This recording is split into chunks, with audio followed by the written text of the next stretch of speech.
Proverbs are gems of wisdom. They are wise sayings that advise us about life. There is a proverb for almost each and every situation. A proverb may differ from culture to culture, yet everyone can relate to them in some way or the other or up to some level. When we include catchy proverbs in our speech, it instantly grabs the attention of the audience. So you see, if you want to take your English to next level, you must learn as many proverbs as possible. So the proverb for today is, a poor workman always blames his tools. If a person fails or he lacks an opportunity, instead of realizing the reason for the failure, instead of accepting his mistake, instead of rectifying his mistake, people are found blaming the external factors, their tools, such as other people, circumstances, conditions, lack of technology, lack of time, and so on. So this proverb is used in the context of the people who perform poorly or unsuccessfully, and then they end up blaming the others for their poor performance, rather than taking up the responsibility themselves. Let us understand this with a simple example. Imagine there was a boy, John, just like you. Now, John was good in studies, he had a brilliant brain, he had a sharp mind, and he had the capacity of understanding things very well.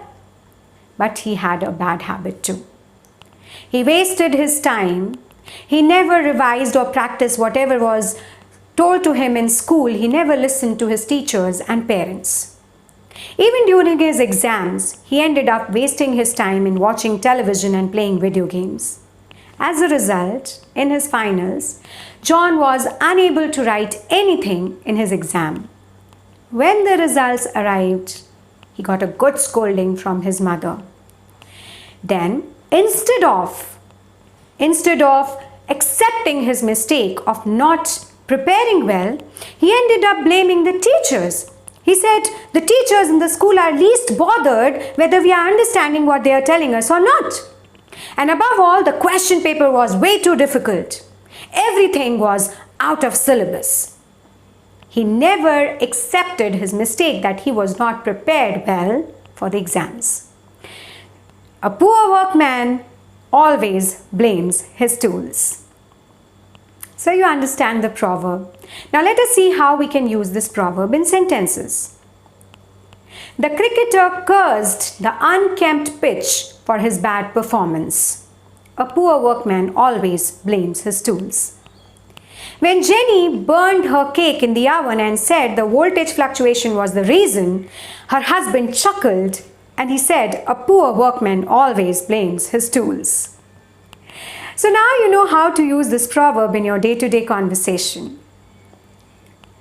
People around the world are divided in two categories.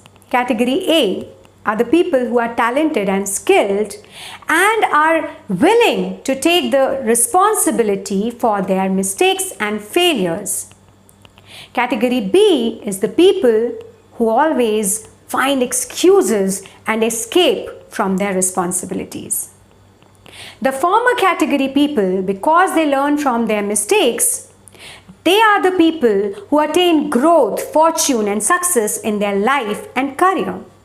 Whereas the latter category people who are always busy in finding excuses may have to face successive failures in their life. The backbenchers are always found blaming the tough question paper for their poor marks. A typist may be found cursing the typewriter rather than his lack of skill. A senior always tends to find a reason for their setback in the work of their juniors. So don't be a poor workman who is always found blaming others for his failures. Rather than have courage to come forward and accept your mistakes and take up your responsibilities. So, do you want to be a lame man with lame excuses?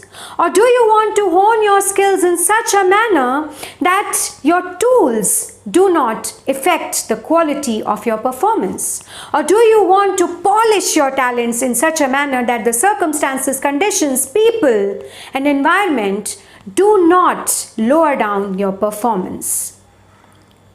So let us not change our tools. Let us change ourselves. Let us evolve ourselves. Let us accept our mistakes and take up responsibilities. Let us not be that poor workman who always blames his tools. Till then, this is Surabhi Jain saying goodbye till we meet again.